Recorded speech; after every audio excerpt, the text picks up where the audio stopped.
Uma boa noite. A nossa análise de hoje, dia 4 de abril de 2017, ela tem como objetivo localizar a atual situação em que a América Latina, como região, se encontra e dentro dela o Brasil. Porque nos últimos dias aconteceram toda uma série de crises e situações em vários países latino-americanos que aumentam a pressão sobre o Brasil. Nós tivemos acontecimentos na Venezuela, no Equador, no Paraguai, no México, na Argentina, na Colômbia. E todos esses acontecimentos, eles têm por trás o aprofundamento da crise na América Latina como produto do aprofundamento da crise mundial. Então, a grande imprensa divulgou muito a crise no Paraguai, nós precisaríamos entender o que está acontecendo, na Venezuela e no Equador, por exemplo. Também teve a greve geral na Argentina. Então, toda uma série de situações que demonstram que a crise está avançando a passos largos na região. O primeiro ponto é a situação dos países nacionalistas, burgueses. Então, nós temos, nessa situação, a Venezuela e Equador e a Bolívia, nesse momento, principalmente, na linha de frente. Na Venezuela, é um caso bastante importante, que nós precisamos ter uma boa compreensão. O governo do presidente Nicolás Maduro, ele basicamente acabou implodindo a Assembleia Nacional, que seria o parlamento deles, que é unicameral. O que significa isso? E o que teve isso por trás? Na Venezuela, nós temos um governo que ele é encabeçado pelos sucessores de Hugo Chávez. E ele sofreu uma derrota gigantesca no final de 2015, nas eleições 2016, nas eleições legislativas, onde a direita conseguiu ter uma maioria quase que absoluta, que dava para ela a oportunidade, os mecanismos para fazer qualquer mudança na Venezuela. E eles, por métodos burocráticos, conseguiram, por meio de uma manobra, conseguiram evitar essa maioria absoluta. E eles acabaram contrapondo essa Assembleia Nacional Direitista e, ao mesmo tempo, agora, por meio do STF deles, acabaram tirando os poderes da Assembleia Legislativa, junto com uma coisa que chamou muita atenção: depois de tirar os poderes da Assembleia Legislativa, eles voltaram atrás. Então, isso revela que a crise na Venezuela é monumental. Por que está monumental? É simples. Um país que depende do petróleo em 80% da receita, ou mais, inclusive. E um país, isso aqui é muito importante, que ele vem de uma crise política de proporções descomunais. A Venezuela foi o primeiro país onde as políticas neoliberais implodiram, com o Caracazo. Na cidade de Caracas, que é a capital, no ano de 1989, quando o Brasil estava começando a aplicar as políticas neoliberais com Collor de Mello, lá já estava implodido, com o presidente Carlos Andrés Pérez. E isso teve na origem da tentativa de golpe de Estado encabeçada por Hugo Chávez em 1992, que foi fracassada, e depois pela vitória pela via eleitoral nas eleições de 1998. Durante um período, que foi a década passada, devido aos altos preços do petróleo e das matérias-primas, a Venezuela conheceu um momento de auge, onde a política do chavismo era mais ou menos assim: fazer reformas, ali eram reformas de verdade, Só que reforma dentro dos limites não somente do capitalismo, sino dos limites que o imperialismo norte-americano impunha. Então, por exemplo, 50 grandes empresas foram estatizadas. Só que, detalhe, foram estatizadas pagando indenizações. E o chavismo sempre foi um grande pagador da dívida externa e dívida pública no geral. Só que essa política começou a fazer água, como todas as políticas capitalistas, depois da crise de 2008, que na América Latina chega com força em 2009. Eles fizeram uma série de manobras e já tiveram problemas em 2012, nas eleições de 2012, por conta do avanço da crise grande, que está aumentando muito lá. E essa crise foi aumentando, e lá tem uma situação muito singular, que é a seguinte: do orçamento público, 40% está destinado a programas sociais, e mais 20% está destinado a subsídios. Ou seja, nenhum país do mundo dedica 60% do seu orçamento a repasses assistenciais para o povo. Ninguém faz isso. E se eles estão fazendo isso, é porque há uma enorme pressão de massas, onde as tendências revolucionárias são gigantescas e tendem a explodir em qualquer momento. Eu fiquei há algum tempo na Venezuela e eu vi isso muito de perto, recentemente, inclusive.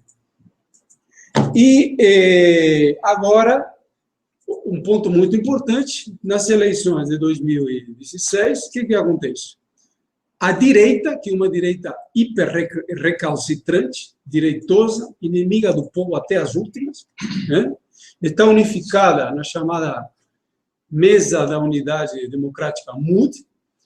Essa direita venceu as eleições contra Chávez, mesmo dando-se um monte de programas sociais e programas assistencialistas, mas não que venceu de lavada, e até nos bastiões chavistas de carteirinha.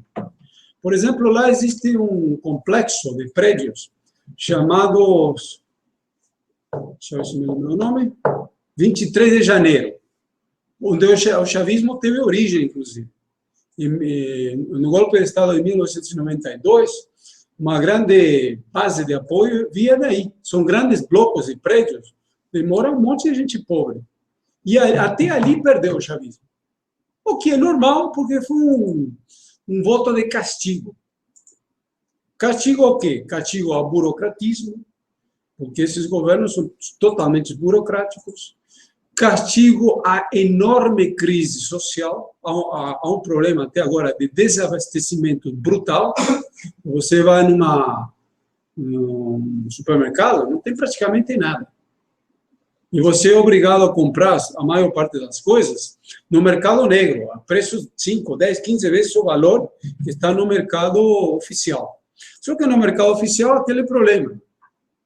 O povo, para comprar 1 quilo de farinha e, sei lá o quê, 4 rolos de papel higiênico e 1 litro de óleo, enfrenta uma fila de 4, 5 horas, chega lá e depois não tem nada. Então, o povo está hiper exaltado com isso.